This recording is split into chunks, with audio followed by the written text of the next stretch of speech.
Hello students, how are you? कैसे हैं आप लोग? चलिए हम लोग हमारा जो चैप्टर हमने स्टार्ट किया था the fundamental unit of life, और उसी में हम लोग आगे बढ़ते हैं। और हमने लास्ट टाइम हमारे लेक्चर में हमने डिस्कस किया था डिफ्यूज़न के बारे में, तो हमने थोड़ा सा उसका इंट्रोडक्शन पार्ट लिया था, एज वेल एज हमने ऑस्मोसिस भी देखा था, ऑस्मोसिस और डिफ्यूज़न, है ना। तो मैंने आपको कुछ बेसिक चीज़ें वहाँ पे बताई थी कि डिफ्यूज़न होता क्या है ना, और ऑस्मोसिस में क्या डिफरेंस है। पर हम लोग यहाँ पे आज उसको एक टेबुलर फॉर्म में one by one her criteria को फुलफ़िल करते हुए हम लोग देखेंगे। वैसे डिफरेंसेस बहुत सारे अवेलेबल हैं, पर हमारे हिसाब से, है ना, हमारा जो 9th लेवल है ना, उसके हिसाब से, इवन हमारे कम्पिटिटिव एग्ज़ाम के हिसाब से हम लोग इसमें कई चीज़ों को कवर करेंगे। तो बहुत बेसिक जो डिफरेंसेस हैं वही मैंने यहाँ पे आपको प्रोवाइड किए हैं। तो डिफ्यूज़न एंड ऑस्मोसिस के हम लोग डिफरेंसेस देखते हैं। फर्स्ट ऑफ ऑल, जो डिफ्यूज़न तो occurs in gases, liquids and solids. Diffusion, diffuse हो जाना, मतलब बहुत हम लोग सिंपल लैंग्वेज में यूज़ करें तो रिस जाना, रिसाव हो जाना, ठीक है। तो डिफ्यूज़न जो है वो गैसेज में हो सकता है, लिक्विड में हो सकता है और सॉलिड्स में भी हो सकता है। But osmosis, in the case of osmosis it occurs only in the liquids, in the solvents, है ना। जैसे कि स्पेशली हम लोग वाटर की बात करते हैं, तो मैंने आपको लास्ट क्लास में जब डिफ्यूज़न और ऑस्मोसिस का इंट्रोडक्शन दिया था तो मैंने ये चीज़ आपको बोली थी कि ऑस्मोसिस जो होता है वो बेसिकली वाटर का मूवमेंट है, और डिफ्यूज़न वो किसी भी मटेरियल का हो सकता है। मटेरियल में भी गैस और सॉलिड और लिक्विड के फॉर्म में, सॉल्यूशन के फॉर्म में हो सकता है। तो ये आपको ध्यान रखना है कि डिफ्यूज़न किस किस सबस्ट्रेट में होगा और ऑस्मोसिस किस सबस्ट्रेट में होगा, है ना। सेकंड हमारे पास में मूवमेंट, है ना। तो मूवमेंट किस चीज़ का किस तरफ हो रहा है, ये भी बहुत बेसिक डिफरेंस क्रिएट कर देता है दोनों टर्म्स के बीच में। तो यहाँ पे आप देख रहे हैं डिफ्यूज़न का movement of solute molecules from high to low concentration, है ना। कंसंट्रेशन का एक डिफरेंस क्रिएट होगा, उस डिफरेंस को हम लोग बोलते हैं कंसंट्रेशन ग्रेडियंट डिफरेंस, जैसे एक पोटेंशियल डिफरेंस होता है ना।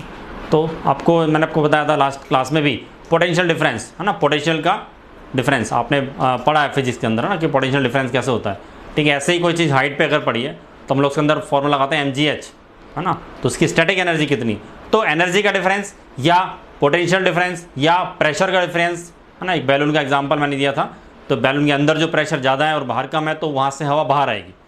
तो बहुत सारे इस तरह एग्जाम्पल हो सकते हैं, बहुत सारे डिफरेंस हो सकते हैं। एक्चुअली इस अर्थ पे या इस यूनिवर्स में जो भी मूवमेंट चल रहा है ना, वो बेसिकली क्या है, वो किसी ग्रेडियंट की वजह से, वो किसी डिफरेंस की वजह से, है ना। जब भी डिफरेंस क्रिएट होता है उसको बैलेंस करने के लिए एक मूवमेंट होता है, ठीक है।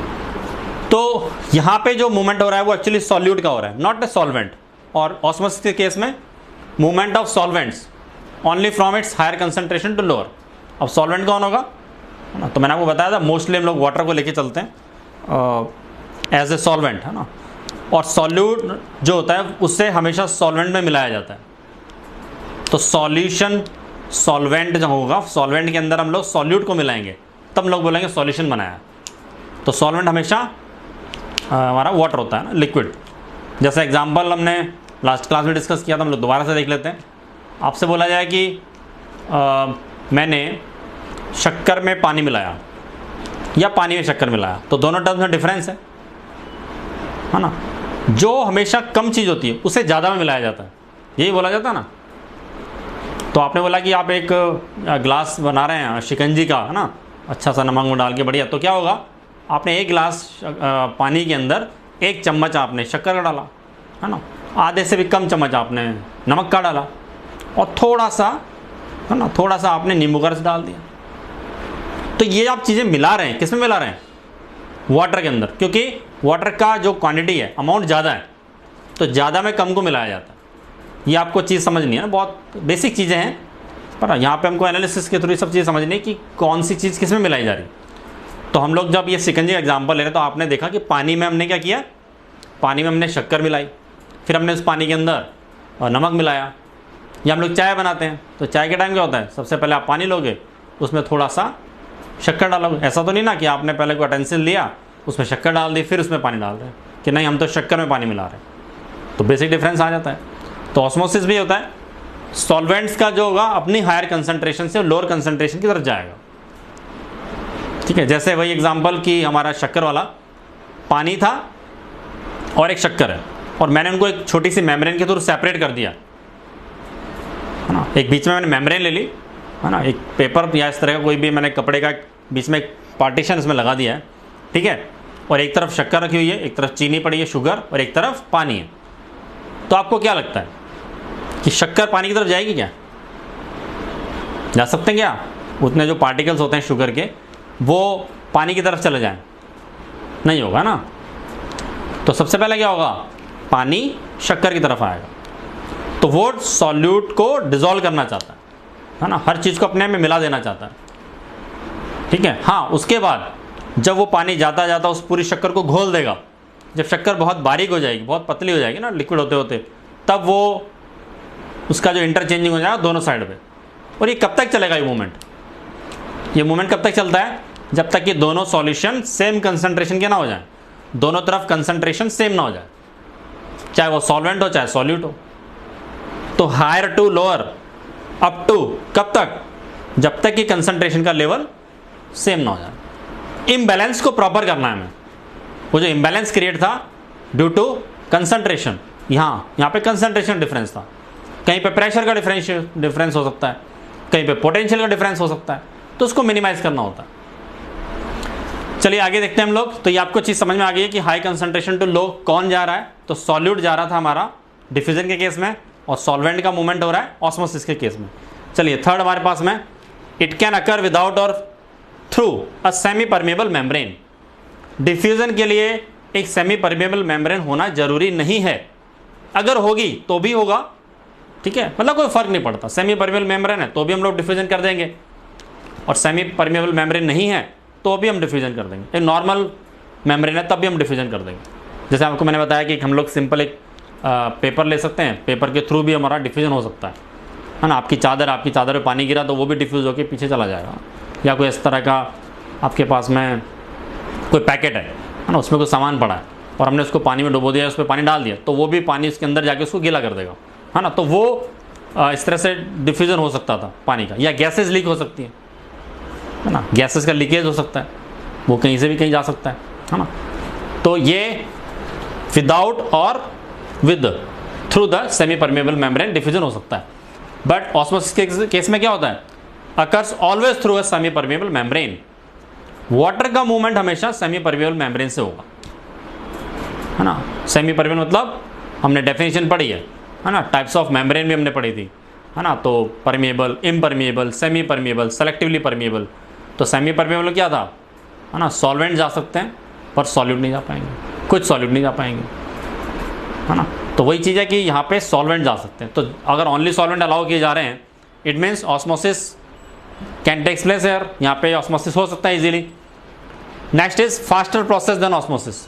तो क्योंकि यहाँ पे एयर भी है, गैसेज है ना, सॉलिड है, लिक्विड है, सब चीज़ें मूवमेंट कर सकती हैं, और सेमी परमेबल मेम्ब्रेन नहीं है, एक नॉर्मल परमेबल मेम्ब्रेन है, तब भी डिफ्यूजन हो रहा है, तो वो ज़्यादा फास्ट होगा। पर जब आती है बात सेमी परमेबल की, सेमी परमेबल या सेलेक्टिवली परमेबल, है ना, तो उस टाइम पे क्या होगा, ऑस्मोसिस स्लो हो जाता है, ठीक है। तो diffusion is faster than osmosis and osmosis is slower then the diffusion. तो डिफ्यूजन से स्लो होता है ना, ऑस्मोसिस स्लो प्रोसेस है वाटर का, क्योंकि वाटर को किसी चीज़ को कंसनट्रेट को डायलेट करना है। खुद वाटर प्योर था, वो किसी को जाके इम्प्योर कर रहा है, खुद भी इम्प्योर हो रहा है, ठीक है ना। जैसे वही शक्कर का एग्जांपल है कि पानी आपका, और हमने एक बीच में मेम्ब्रेन ली थी, इस तरफ शुगर रखी हुई है, तो पानी रेगुलर उस तरफ डिफ्यूज़, उस तरफ ऑस्मोसिस के थ्रू जाता रहेगा, और फिर उस शक्कर को वो क्या करेगा, डाइल्यूट कर देगा। तो वाटर अपनी हायर कंसंट्रेशन पे था, इट मीन्स वो प्योर फॉर्म में था, प्योर वाटर था। पर जब वो वाटर इधर गया, दूसरी साइड पे गया, तो उसका कंसंट्रेशन लो होता चला गया, वो प्योर नहीं रहा, वो इम्प्योर होता गया। और कुछ देर बाद क्या होगा, आप देखते हैं ना, जब हम लोग शिकंजी बनाते हैं, तो वो जब हम लोग उसको शक्कर को हिलाते रहते हैं रेगुलरली, है ना, एक फिजिकल मूवमेंट के थ्रू, तो वो जब उसमें पूरी मिक्स हो जाती है, तो आपको पता लगता है कि शक्कर कहाँ पे और पानी कहाँ पे, सब मिक्स हो गया। तो उस लेवल तक वो हमारा कंसंट्रेशन ग्रेडियंट, जब तक डिफरेंस था ग्रेडियंट का, है ना, जो डिफरेंस था, वो जब तक बैलेंस नहीं हो जाएगा तब तक वो मूवमेंट चलता रहेगा। तो ऑस्मोसिस स्लो प्रोसेस होता है। चलिए एक यहाँ पे हमने पॉइंट लिखा हुआ है बिल्कुल हाईलाइट करके, osmosis is a special type of diffusion through a semi permeable membrane. तो osmosis is a type of diffusion. Diffusion के जो बेसिक फीचर्स हैं उसको तो फॉलो कर रहा है, बट थोड़ा सा सेलेक्टिव है, थोड़ा सा चूजी है, स्पेशल टाइप का है। क्या स्पेशल टाइप है? ओनली सॉल्वेंट्स को मूवमेंट को अलाउ करना है ना, only from the semi permeable membrane allow करना है, एक्सचेंज तो करना है, किसी मेम्ब्रेन के अक्रॉस तो जाना है, बट थोड़ा सा डिफरेंट स्टाइल में। इसलिए हम लोग ये स्टेटमेंट यूज़ करते हैं और इसको आपको बहुत ध्यान रखना है, क्वेश्चंस इस पर काफ़ी बनते हैं, तो क्वेश्चंस के पॉइंट ऑफ व्यू से काफ़ी इंपॉर्टेंट है कि ना। Sorry diffusion is a osmosis is A special type of diffusion. Osmosis diffusion का टाइप है, तो मोर ब्रॉड टर्म क्या है? Diffusion. Why? Because it contains gases, liquids and solids. इसमें तीनों चीज़ें कंटेंट है, तो ज़्यादा ब्रॉड है, तो उसका एक पार्ट हो सकता है ऑस्मोसिस, बहुत स्पेसिफिक है ना, स्पेशल टाइप का। तो स्पेशल टाइप क्या हो गया? ऑस्मोसिस हो गया। तो इसने क्या स्पेशल फीचर किया कि नहीं, हम तो सिर्फ सॉल्वेंट को जाने देंगे, है ना, वो तो सबको जाने देता था। सेकेंड थिंग इज हम लोग सिर्फ सेमी परमेबल मेम्ब्रेन से क्रॉस करेंगे, डिफ्यूजन कुछ भी करता हो वो तीनों परमेबल या सेमी परमेबल से डिफ्यूज़ कर सकता था, पर यहाँ पे स्पेशल टाइप है। ठीक है, तो ये जो दोनों के डिफरेंस हैं, है ना, ये आपने देखा किस तरह से क्या क्या क्राइटेरिया इसका हो सकता है इनको डिस्टिंग्विश करने का, इनको डिफरेंशिएट करने का। तो ये बेसिक चीज़ हमें हमेशा ध्यान रखनी है। ठीक है, डिफ्यूजन ऑस्मोसिस पे काफ़ी क्वेश्चन आते हैं, क्वेश्चन बड़े सिंपल होते हैं, पर हमें ये अगर ये जो बेसिक कंसेप्ट, ये कोर कंसेप्ट पता नहीं है तो हम लोग बहुत ईजिली कन्फ्यूज हो जाएंगे, बहुत आसानी से कन्फ्यूज हो जाएंगे। ठीक है, इन चीज़ों को हम लोग बिल्कुल ध्यान रखें। चलिए हम लोग नेक्स्ट टॉपिक देखते हैं, टाइप्स ऑफ सॉल्यूशंस, है ना, सॉल्यूशंस के टाइप्स, है ना। एक्चुअली इन दोनों को मैंने साथ में, ये दोनों को साथ में इसलिए रखा है क्योंकि दोनों कॉरिलेटेड है ना। देखिए आप वहाँ पे सॉल्यूशन में आप देख रहे हैं वाटर और सॉल्यूट, यहाँ भी वही चीज़ बात चल रही थी, डिफ्यूजन, ऑस्मोसिस, सॉल्वेंट्स, सॉल्यूट्स। तो ये जो डिफरेंस है, ये जो ग्रेडियंट है, वो क्यों आता था? Due two types of solutions. वो सॉल्यूशन किस तरह के होते थे, उनका अगर कोई डिफरेंस है, कहीं पे ज़्यादा है कहीं पे कम है, उसके भी यहाँ पे हम लोग सॉल्यूशंस को कैटेगराइज कर सकते हैं। तो जो सॉल्यूशंस होते हैं, सॉल्यूशन का मतलब क्या? फर्स्ट ऑफ ऑल तो कि दो डिफरेंट टाइप के मैटर हमने मिक्स कर दिए, इधर इट मे बी सॉलिड और it may be liquid, but any one of them must be liquid. तभी तो घुलाओगे ना आप, तभी तो उसको मिक्स कर पाओगे, है ना। दो सॉलिड पीस आपको दे दिए मैंने, उसको आप कैसे मिक्स करोगे? तो एक लिक्विड के अंदर हम किसी दूसरे सॉलिड को मिक्स कर सकते हैं। हाँ, लिक्विड में लिक्विड भी मिक्स हो सकता है। पानी में दूध मिला दिया आपने, मिक्स हो रहा है, लिक्विड है दोनों, एक ज़्यादा गाढ़ा था, ज़्यादा विस्कस था, एक कम था। पानी में हमने शुगर डाली तो सॉलिड को मिक्स कर दिया हमने। पानी में गैस भी मिक्स कर सकते हैं क्या? होता है ना, वो कोल्ड ड्रिंक वगैरह जो बनाते हैं ना, इमीडिएटली जो बना के देते हैं मशीन्स में, क्या होता है उसमें गैस के एकदम से प्रेशर से गैस डाल दी जाती है ना, तो उसको हम जो खोलते हैं तो गैस रिलीज होती है, तो मिक्सिंग कर सकते हैं। चलिए देखते हैं इसमें कंसंट्रेशन का क्या डिफरेंस है। बेसिकली ये जो तीन आप नाम देख रहे हैं ना, आइसोटोनिक, हाइपोटोनिक एंड हाइपरटोनिक, ये तीनों नाम क्या हैं? ये इनकी कंसंट्रेशन का जो इम्बैलेंस है उसकी वजह से, कहीं पे कम है कहीं पे ज़्यादा है। तो चलिए वन बाय वन उसको देखते हैं। तो फर्स्ट ऑफ ऑल हमारे पास में आइसोटोनिक, आइसो मतलब क्या होता है? बराबर, सेम, है ना। आइसोमेट्रिक, आइसोटोनिक, ठीक है। तो आइसो मतलब होता है सेम, तो इसका मतलब हमारा जो सॉल्यूट होगा और जो सॉल्वेंट होंगे उन दोनों का कंसंट्रेशन सेम होगा। ठीक है, अब देखिए डेफिनेशन, कंसंट्रेशन ऑफ वाटर। देखिए मैंने यहाँ पे क्या लिखा है, वाटर के साथ में सॉल्वेंट लिख दिया। तो अगर कहीं पे वर्ड सॉल्वेंट आ जाए और कुछ ज़्यादा स्पेसिफाई नहीं किया गया है तो हम उसे एज ए वाटर ही लेके चलेंगे, या वाटर लिखा आ गया तो वो एज ए सॉल्वेंट ही होगा मोस्ट ऑफ द केसेस में। ठीक है, तो यहाँ पे concentration of water and solute is same, तो दोनों का जो कंसंट्रेशन है वो सेम है। तो जब दोनों का कंसंट्रेशन सेम है तो मूवमेंट कहाँ से होगा? अभी मैंने आपको एक लाइन क्या बताई थी, मूवमेंट कब होता है? जब कोई डिफरेंस होता है, कोई ग्रेडियंट होता है ना। कंसंट्रेशन का ग्रेडियंट होगा तो मॉलिक्यूल्स का मूवमेंट हो जाएगा, सॉल्यूट और सॉल्वेंट का मूवमेंट हो जाएगा। प्रेशर ग्रेडियंट था तो गैस का या लिक्विड का मूवमेंट हो गया था, है ना। पोटेंशियल डिफरेंस था तो वोल्टेज की वजह से हमारा इलेक्ट्रॉन्स का मूवमेंट हो गया था, है ना। होता ना वोल्टेज क्या है? डिफरेंस से तो है। ये डिफरेंस को बैलेंस करने के लिए हमारे इलेक्ट्रॉन्स मूव करते हैं और करंट उसका अपोजिट डायरेक्शन मूव करता है। तो electricity due to potential difference, ठीक है ना। पोटेंशियल डिफरेंस की वजह से हमारी इलेक्ट्रिसिटी होती है, वो भी फ्लो है, वो भी मूवमेंट है ना। तो ये सब चीज़ें आप, है ना, समझ रहे हैं सब चीज़ों को किस तरह से होता है। तो अगर ये कंसंट्रेशन सेम हो गया तो फिर उसका मूवमेंट बंद हो जाएगा, रुक जाएगा। चलिए नेक्स्ट देखते हैं हम लोग, हाइपोटोनिक। हाइपो का मतलब क्या होता है? कम, लेस, है ना, कम। तो एक तरफ सॉल्यूशन कम होगा और मतलब उसका कंसंट्रेशन कम होगा, एक तरफ ज़्यादा होगा। तो देखिए इसके अंदर क्या होता है, कंसंट्रेशन क्या होगा इसके अंदर, वाटर का जो कंसंट्रेशन है वो ज़्यादा होगा सॉल्यूट से, है ना, वाटर का कंसंट्रेशन सॉल्यूट से ज़्यादा होगा। तो इसको हम लोग क्या बोलेंगे? हाइपोटोनिक, है ना। कोई कन्फ्यूजन? हाँ, कन्फ्यूजन हो सकता है इसमें, है ना, बच्चों की शक्ल से लगता है ना कि ये हाइपो कम बता रहे थे सर, अब बोल रहे हैं कि ये तो ज़्यादा है, हाई पानी ज़्यादा है ना। तो देखो दो चीज़ें हम लोग इसमें समझते हैं। जैसे हमारे पास एक गिलास में दूध है, ठीक है, और उसमें मैंने उसे आधा भरा हुआ है, ठीक है, उस गिलास को मैंने आधा दूध से भरा हुआ है, ठीक, और उसमें मैंने क्या किया, उसमें मैंने 2 चम्मच पानी के डाले, ठीक है, क्या किया, आधा गिलास दूध में मैंने 2 चम्मच 2 स्पून पानी के डाले। तो वहाँ पे आपको क्या लगता है, पानी का कंसंट्रेशन ज़्यादा है या उसका दूध का कंसंट्रेशन ज़्यादा है? वहाँ पे पानी का कंसंट्रेशन कम है और दूध का कंसंट्रेशन ज़्यादा है ना। और एक दूसरा केस क्या हो गया, एक और हमने गिलास लिया, उसमें मैंने 2 चम्मच दूध डाले, ठीक है, 2 चम्मच दूध के डाले, और उसमें फिर मैंने उसको आधा भर दिया पानी से, या पूरा मैंने पानी से भर दिया। अब क्या लग रहा है आपको, किसका कंसंट्रेशन ज़्यादा था, है ना? तो 2 चम्मच दूध जिसमें डाले बाद वाले में, उसमें पानी का कंसंट्रेशन ज़्यादा है क्योंकि हमने बहुत ज़्यादा पानी डाला है। तो जो ज़्यादा, अब आपसे पूछा जाए उन दोनों ग्लासेस में कि डियर स्टूडेंट्स ये बताइए कि कौन सा दूध पतला है और कौन सा दूध गाढ़ा है ना। मैं आपको बहुत बेसिक एग्जांपल दिया है कि आपके घर में हमेशा होता है ना, दूध वाला आता है दूध लेके, है ना, तो आपकी मम्मी आपकी दादी जो दूध लेती हैं, तो वो जब चाय या कुछ बनाती हैं आपको पिलाती हैं, तो उनको समझ में आता है कि काफ़ी पतला दूध है, और फिर हम दूध वाले से आर्गूमेंट करते हैं ना कि आप तो दूध बहुत पतला दे रहे हो, पानी मिला रहे हो उसके अंदर। तो पानी ज़्यादा मिल गया, इट मीन्स हमारा सॉल्यूशन कैसा हो गया, हाइपोटोनिक। तो पानी ज़्यादा है तो हमारा जो बेसिक जो सॉल्यूट था, जो बेसिक मिक्सचर था, वो ज़्यादा डाइल्यूट हो गया।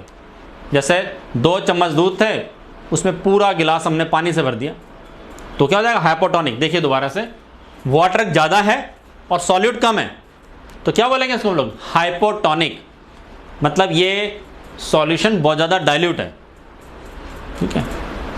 नेक्स्ट इज हाइपरटोनिक, ज़्यादा कंसंट्रेट, है ना। ये दूसरा एग्जाम्पल है हमारा, आधा गिलास दूध था, उसमें 2 चम्मच पानी डाले, थोड़ा सा पानी डाला, अभी भी हो तो गाढ़ा है ना। तो पानी कम था तो ज़्यादा फर्क नहीं पड़ा, है ना। तो ज़्यादा गाढ़ा दूध कौन सा है, जिसमें हमारा दूध ज़्यादा था और पानी थोड़ा सा था। तो यहाँ पे क्या हो रहा है, पानी थोड़ा सा था, पानी कम था, और सॉलिड हमारा ज़्यादा था। तो ये कौन सा सॉल्यूशन हो जाएगा, हाइपरटोनिक सॉल्यूशन। और ये कौन सा सॉल्यूशन हो जाएगा, हाइपोटोनिक सॉल्यूशन, है ना। चलिए एक छोटा सा आपको मैं एग्जांपल दे दूँ सेल का, डायग्राम बना के आपको समझा देता हूँ दोनों चीज़ें कि वाटर मूवमेंट सेल मेम्ब्रेन में कैसे होगा। क्योंकि हम लोग ये ओवरऑल सब किसके लिए पढ़ रहे हैं, the fundamental unit of life, हम सेल की स्टडी कर रहे हैं, है ना। तो ये आपको जो मैंने एग्जाम्पल्स दिए हैं वो अपने डेली लाइफ के एग्जाम्पल ही, ताकि हम लोग इन चीज़ों को समझ सकें। पर हमारी सेल में ये जो सॉल्यूशन के टाइप्स हैं, इसका क्या डिफरेंस आएगा वो हम लोग देखते हैं। चलिए तो हम लोग एक सेल बनाते हैं यहाँ पे, एक सेल है हमारे पास, ठीक है, और यहाँ बाहर काफ़ी ज़्यादा पानी है, तो वाटर यहाँ पे बहुत ज़्यादा है। वाटर का अमाउंट यहाँ पे मैं ना 3+ बना देता हूँ, 3+ का मतलब काफ़ी ज़्यादा है। और यहाँ पे जो हमारा सॉल्यूट है ना, वो बहुत कम है, उसमें मैंने सिंगल+ बनाया है, इसमें मैंने सिंगल+ बनाया है। तो वाटर बहुत ज़्यादा है और यहाँ पे जो सॉल्यूट था, है ना, यहाँ पे सॉल्यूट कम है, ठीक है। तो क्या होगा, वाटर का मूवमेंट क्या होगा, यहाँ पे पानी बिल्कुल भी नहीं है, यहाँ पे सॉल्यूट है। तो वाटर क्या करेगा, वाटर इस मेम्ब्रेन से अंदर आने की कोशिश करेगा, अंदर आके इस सॉल्यूट को डाइल्यूट करना चाहता है, इसको डाइल्यूट करने की कोशिश करेगा। तो यहाँ वाटर ज़्यादा था, बाहर ज़्यादा था, तो इस सॉल्यूशन को हम लोग क्या बोलेंगे, इसके लिए हम लोग क्या लिख सकते हैं, that is hypotonic solution. Hypotonic solution है ना। तो हाइपोटोनिक सॉल्यूशन की वजह से क्या हुआ, वाटर का इंटेक हमारी सेल के अंदर हो गया, ये हमारी सेल है। तो थ्रू द सेल मेम्ब्रेन पानी अंदर चला गया, ठीक है। तो हाइपोटोनिक वाटर कंसंट्रेशन बाहर ज़्यादा है और अंदर कम था, तो क्या होगा, पानी का इंटेक होगा। तो आप चीज़ इसको कॉरिलेट कर रहे हो, समझ रहे हो। सेल में पानी कब आएगा, जब हमने सेल को हाइपोटोनिक सॉल्यूशन में रख दिया। बाहर पानी ज़्यादा था, अंदर कम है, तो पानी अंदर आएगा, ठीक है। एक और एग्जांपल आपको दूं, बहुत अच्छा एग्जांपल है ना। आपकी मम्मी कपड़े धोती है ना, हाँ कभी कभी तो आप खुद भी धोते हो ना आप लोग खुद भी कभी कपड़े धोते हो ना। तो आपने देखा होगा कि जब मम्मी 2-3 घंटे या दादी जो भी हैं, तो जब उन्होंने 1-2 घंटे तक लगातार उनके हाथ पानी में थे, है ना, उनके हाथ लगातार गीले थे, तो उनके हाथों की स्किन कैसे हो जाती है ना, काफ़ी सॉफ्ट हो जाती है, काफ़ी लाइट कलर की हो जाती है। ऐसा क्यों होता है, क्योंकि सेल्स के अंदर क्या होगा, पानी वहाँ भर गया, इंटेक हो गया। रेगुलर हमारी सेल्स, हमारे हाथ की सेल्स पानी के कॉन्टैक्ट में थी। या फिर कोई ऐसा एनिमल हो या कोई ऐसा डेड एनिमल हो जो पानी में पड़ा होता है, तो बोलते हैं ना गल गया, है ना, पानी के अंदर गल गया। या आपने हाथ रखा हुआ था काफ़ी देर तक ना 2-3-4 घंटे तक आपने हाथ रख लिया, तो आपके हाथ पे क्या है, जो स्किन का थोड़ा सा जो कलर है वो ब्राइट हो जाता है और स्किन के ऊपर थोड़ा सा ऐसा गला हुआ आपको महसूस हुआ ना, सॉफ्ट हो जाती है स्किन काफ़ी। वाई, बिकॉज वाटर बाहर ज़्यादा था, प्योर वाटर था, और हमारी स्किन के अंदर जो भी हमारे सेल्स के अंदर सॉल्ट होते हैं वो कम था, वहाँ पे पानी कम था, तो पानी अंदर एंटर कर गया, ठीक है। तो अगर हाइपोटोनिक सॉल्यूशन होगा तो सेल्स क्या होंगी, सेल्स के साथ क्या होगा, सेल्स टर्जिड हो जाएंगी, फूल जाएंगी। तो अगर हमारी सेल्स हाइपोटोनिक सॉल्यूशन में रखी गई तो इसका इंपैक्ट क्या आएगा, ये क्या हो जाएंगी, टर्जिड, ये सेल्स फूल जाएंगी, है ना, बस्ट भी हो सकती है, फट सकती है, इसको बोलते हैं सेल रप्चर, सेल फूट सकती है, पानी भरता गया। इसलिए प्लांट सेल्स में क्या होता है, प्लांट सेल्स में सेल मेम्ब्रेन के ऊपर सेल वॉल भी होती है, क्योंकि वो अपने आप को पानी से बचा नहीं पाएगा, है ना, और उसके अंदर पानी का इंटेक बहुत ज़्यादा चलता है। हमारे अंदर जैसे जाइलम के थ्रू पानी थोड़ा ना जा रहा है, हमारे अंदर ब्लड वेसल के थ्रू जा रहा है, हम लोग पानी इंटेक करते हैं, फिर वो हमारे अंदर फिल्टर होता है, आधा यूरिनरी सिस्टम के थ्रू बाहर निकल रहा है और आधा हमारे मतलब काफ़ी कम पोर्शन हमारे ब्लड में जा पाता है। पर जाइलम्स में तो ओवरऑल सारा का सारा पानी ऊपर इंटेक हो रहा है, तो वहाँ वाटर लॉस कैसे होगा, इवेपोरेशन से होगा, पानी उड़ जाता है भाप में, तो वहाँ पानी बहुत ज़्यादा है, तो उसकी सेल्स रप्चर हो सकती थी। तो उसने क्या किया अरेंजमेंट, उसने अपनी बाउंड्री लगा ली साथ में, सेल वॉल बना ली, तो बचा लिया। पर एनिमल सेल्स में सेल बाउंड्री, सेल वॉल नहीं होती, सेल मेम्ब्रेन होती है सेल बाउंड्री के नाम पे, तो ये बस्ट हो सकती है, रप्चर हो सकती है when a cell puts into an hypotonic solution, sorry a hypotonic solution. Hypotonic solution में रखोगे तो सेल क्या होगी, टर्जिड हो जाएगी, फूल जाएगी, इन्फ्लैट हो जाएगी, ठीक है। और अगर ये पानी यहाँ पे कम होता, दूसरा केस हाइपरटोनिक वाला, तो चलिए हम लोग हाइपरटोनिक पे डिस्कस कर लेते हैं। तो ये हमारे पास में दूसरी सेल है ना, ये हमारे पास सेल नंबर 2, और यहाँ पे हमारे पास में पानी का कंसंट्रेशन बहुत कम था, ठीक है, पानी का कंसंट्रेशन कम है और अंदर पानी बहुत ज़्यादा है, अंदर पानी बहुत ज़्यादा है। तो इस केस में क्या होगा, पानी बाहर से, सॉरी अंदर से बाहर की तरफ आएगा, पानी का मूवमेंट क्या होगा, आउटसाइड द सेल, तो पानी बाहर, अंदर से बाहर की तरफ आएगा, है ना। तो वाटर बाहर कम था, तो वाटर का इंटेक क्या हो गया, high concentration to low concentration. और हमारा ये जो ऑस्मोसिस में ये भी बोलता है, ये भी यही बोलता है ना, solvent from high concentration to low concentration.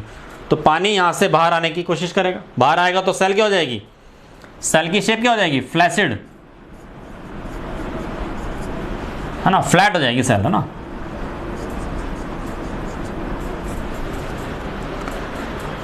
ठीक है, तो आप लोग ये चीज़ समझ रहे हैं कि आइसोटोनिक, हाइपरटोनिक और हाइपोटोनिक हमने क्यों पढ़ा और हमारी सेल्स के हिसाब से क्या इंपॉर्टेंस है, और किस तरह के सॉल्यूशन में हमारी सेल की सिचुएशन क्या होगी, है ना। तो एक बार दोबारा से हम लोग देखें, हाइपोटोनिक सॉल्यूशन क्या होता था, जब वाटर का कंसंट्रेशन हमारा किसी भी एपरेटस या मीडियम के अंदर वाटर का कंसंट्रेशन जब ज़्यादा होता था तो वो सॉल्यूशन होता था हाइपोटोनिक सॉल्यूशन, ठीक है। और अगर वाटर कंसंट्रेशन कम है तो वो होता था हाइपरटोनिक सॉल्यूशन। तो ये दोनों का एग्जांपल हमने सेल के थ्रू देखें। है ना, हाइपोटोनिक सॉल्यूशन अगर बाहर होगा, ठीक है, और हमारी सेल के अंदर पानी बहुत कम है तो वाटर अंदर आएगा, है ना। इस सिचुएशन में, हाइपोटोनिक सिचुएशन में वाटर अंदर आएगा और सेल क्या होगी, टर्जिड होगी, सेल फूलेगी, है ना।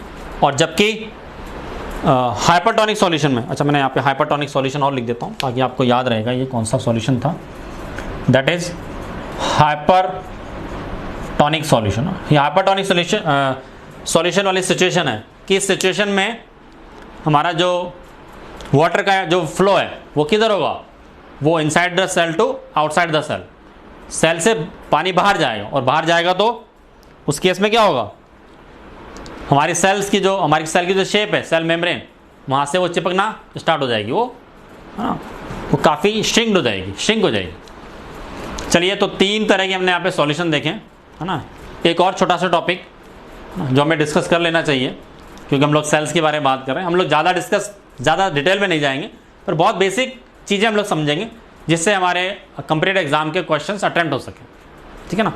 तो टॉपिक का नाम है बल्क ट्रांसपोर्ट। जनरली आपको अपनी जो बुक है उसमें नहीं मिलेगा, है ना, तो उसको हम लोग बहुत सिंपल, मैंने इसको यूँ बोल सकते हैं बहुत समराइज वे में आपके सामने लिख दिया है, और इसी से आपको काफ़ी चीज़ समझ में आ जाएंगी और आप क्वेश्चन के आंसर दे पाओगे, ना।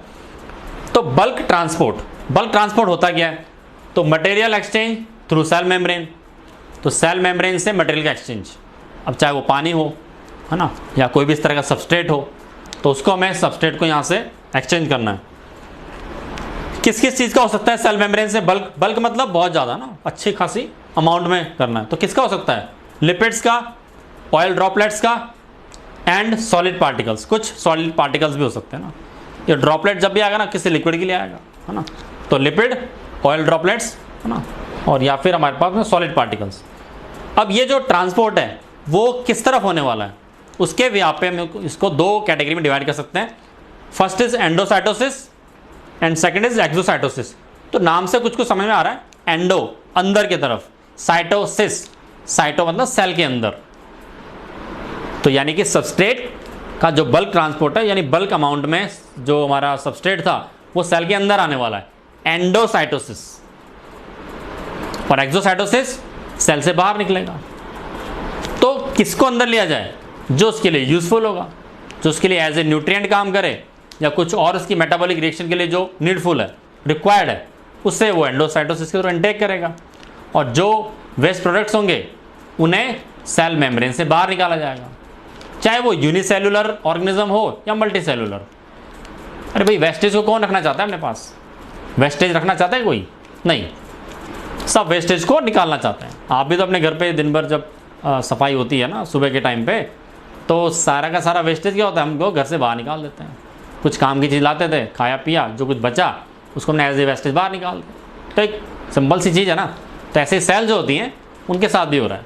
तो सेल्स यूनिसेलुलर या एक मल्टी सेलुलर ऑर्गेनिज्म की एक कोई इंडिविजुअल सेल, उसके अंदर ही सब कुछ होने वाला है। एंडोसाइटोसिस, साइटो सेल अपने अंदर कुछ प्रोडक्ट्स को ट्रांसपोर्ट करने की, इनटेक करना चाहती है। चलिए, तो एंडोसाइटोसिस मतलब invagination of small parts of plasma and forming intracellular vesicles. इसको हम लोग डायग्राम से समझ लेते हैं, छोटा सा डायग्राम हम बनाते हैं यहाँ पे। देखिए, ये हमारे पास में कोई सेल है, ये हमारे पास एक सिंपल सेल है, और यहाँ पे कोई सबस्ट्रेट है, यहाँ पे कोई सबस्ट्रेट पड़ा हुआ है, मान लो या ड्रॉपलेट है ना, या फिर हमारे पास कोई और सॉलिड पार्टिकल है। अब इसको हमें अंदर लेना है। तो फर्स्ट ऑफ ऑल क्या होगा, ये यहाँ पे जैसे तैसे मूवमेंट करके एक्स्ट्रा सेलुलर फ्लूइड से इसकी सरफेस के पास आ जाएगा। अब सरफेस के पास आएगा तो फिर आगे क्या लिखा हुआ है, invagination of small part of cell membrane. Invagination अंदर की तरफ धंस जाना, इन्वेजिनेट हो जाना, है ना। तो इस तरह से वो खांच बना ले ना, एक ग्रूव बना ले, ग्रूव टाइप का। सो इस केस में क्या होगा, ये जो सेल मेम्ब्रेन थी हमारी, देखो हम दोबारा से देखते हैं इसको। ये हमारे पास सेल मेम्ब्रेन थी, है ना। ये सेल मेम्ब्रेन क्या करेगी, इन्वेजिनेशन करेगी। तो इन्वेजिनेशन क्या होगा, इन्वेजिनेशन का मतलब क्या हुआ, इस तरह का स्ट्रक्चर, इस तरह का स्ट्रक्चर बना लेगी अंदर की तरफ, ठीक है। अंदर एक इन्वेजिनेट अपने ही अंदर फोल्ड हो गई। और यहाँ जो पार्टिकल था, अब वो पार्टिकल इस ग्रूव के अंदर, खांच के अंदर इजीली आ जाएगा। तो जब वो पार्टिकल यहाँ पे मूव करके यहाँ पहुँच गया, तो यहाँ पे आ चुका है पार्टिकल। नाउ अब ये जो इन्वेजिनेटेड पार्ट था ये यहाँ से सेपरेट होके एक सिंपल वेसिकल बन जाएगा। वेसिकल मतलब छोटे छोटे बॉल्स लाइक स्ट्रक्चर्स, है ना, वो वेसिकल्स उनको बोलते हैं हम लोग। तो है ना, फाइनली क्या हुआ, ये अंदर आया और ये हमारी जो ये वेसिकल जो इन्वेजिनेशन हुआ था ये हमारी सेल मेम्ब्रेन से सेपरेट हो जाएगा। तो सेल मेम्ब्रेन वापस बिल्डअप हो जाएगी और ये जो हमारे पास इसका इन्वेजिनेशन पार्ट था ये ऐसा एक वेसिकल के फॉर्म में, vesicle that is vesicle which contains small part of any material, इस मटेरियल को उसने रख लिया है। अब इसका क्या होगा, मेटाबॉलिक रिएक्शन कर दो, इसका लाइसिस कर दो, ब्रेक डाउन कर दो और अपना यूजफुल प्रोडक्ट्स लिया, इसको कंज्यूम किया, वेस्ट प्रोडक्ट्स को निकालना है।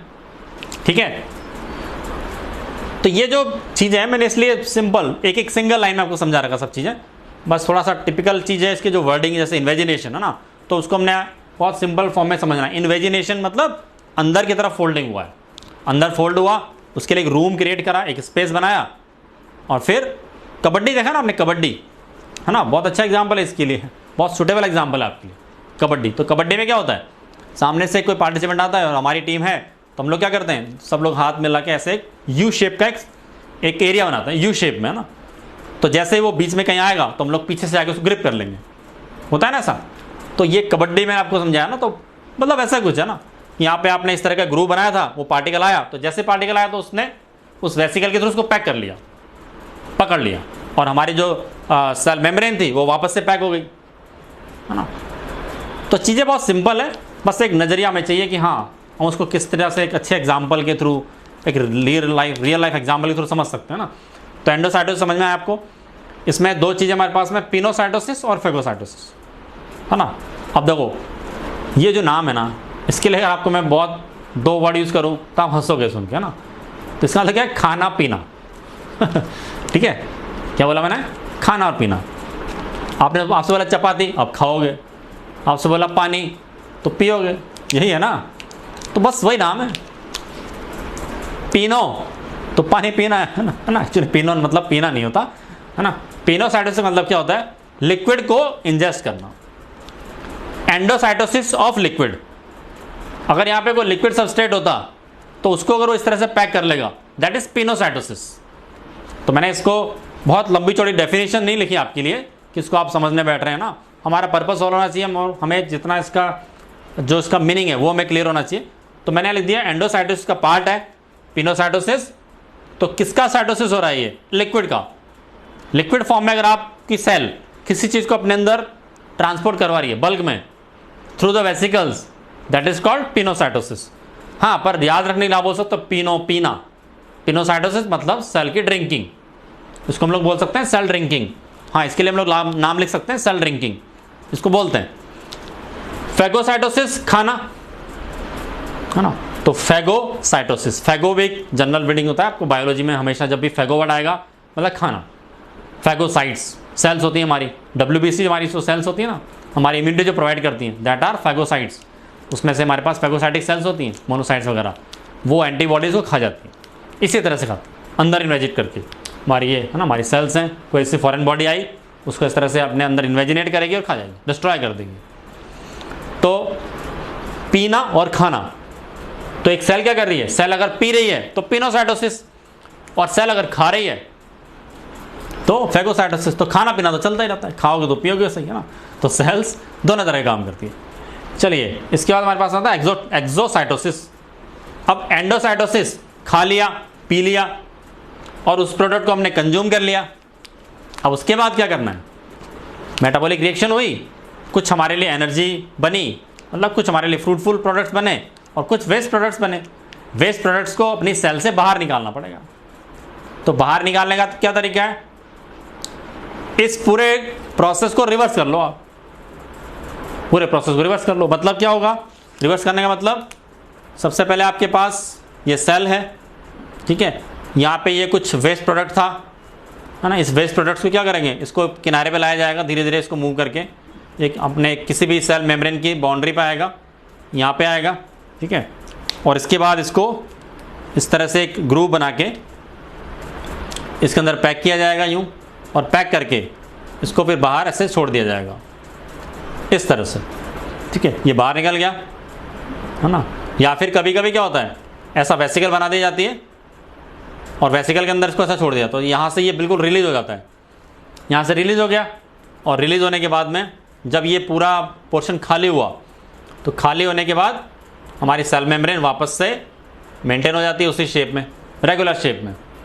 इसके लिए आप देखिए नाम मैंने क्या लिखा है ना। आपको बस ये जो सेल वॉमिटिंग नाम याद आ गया ना, आपका क्वेश्चन हो गया solve. Cell vomiting, cell vomit करती है, उल्टी कर देती है सॉल्व, है ना। तो सेल वॉमिटिंग कर रही है, क्यों वॉमिट क्यों कर रही है? उसके लिए वो प्रोडक्ट्स वेस्ट थे। हाँ, उसके पास ऐसा कोई एक्सक्रीटरी सिस्टम तो है नहीं, डाइजेस्टिव सिस्टम तो है नहीं सेल के पास। सेल के पास तो क्या मेम्ब्रेन है। अब मेम्ब्रेन से अंदर बाहर आपको चीज़ें एक्सचेंज कैसे करनी है? तो ये दो तरीके हैं आपके पास अल्टीमेटली, किसी तरह के सेल हो।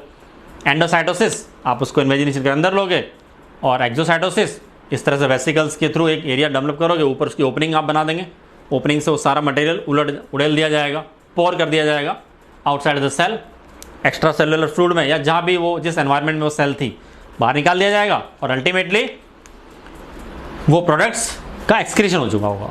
तो इसको हम लोग बोल देते हैं एक्सोसाइटोसिस या सेल वॉमिटिंग, या फिर ईफेगी। ईफेगी, पहले हमने फेगी मतलब खाया था, ईफेगी उसको बाहर निकाल दिया। जैसे हम लोग बोलते हैं इंजेशन, खाना, और इजेशन बाहर निकाल देना। तो ऐसे ही है ना, यहाँ पे हमने जो ये एंडोसाइटोसिस के थ्रू हमने जो खाना खाया था, ईफेगी कर दिया, मतलब उसको बाहर निकाल दिया, ठीक है। तो ये जो रिलेटेड हमने जो दो टॉपिक थे यहाँ पे डिस्कस किए हैं, डिफ्यूजन वर्सेस ऑस्मोसिस।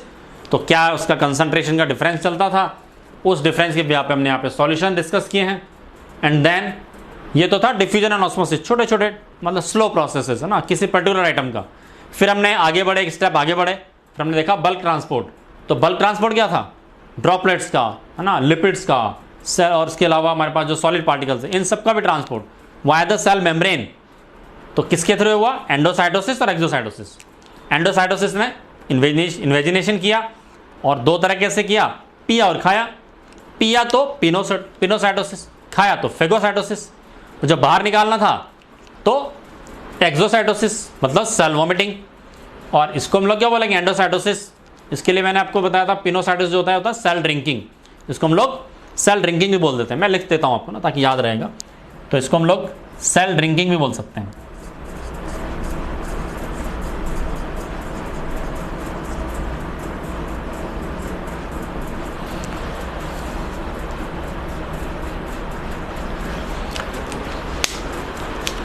ठीक है, तो ये हमारा जो बेसिक आज इंट्रोडक्शन था सेल के बारे में, डिफ्यूजन, ऑस्मोसिस और ये सब चीज़ें।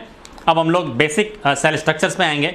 सेल के ऑर्गेनेल्स क्या क्या होते थे, है ना, न्यूक्लियस क्या है ना, माइटोकॉन्ड्रिया क्या होता है, cell membrane, cell plasma membrane क्या है, राइबोसोम क्या, सबके क्या क्या फंक्शन है, तो वन बाय वन हम लोग पढ़ेंगे। तो ये हमारे जो 2 से 3 4 क्लासें हमारी लगी हैं, इसमें हमने एक अपना सॉलिड बेस क्रिएट किया है, हाँ, किस चीज़ का, कि व्हाट इज सेल। तो हमको सिर्फ सेल को समझने में इतना टाइम लग गया, और उसके अंदर क्या चीज़ें होती हैं वो हम लोग देखेंगे।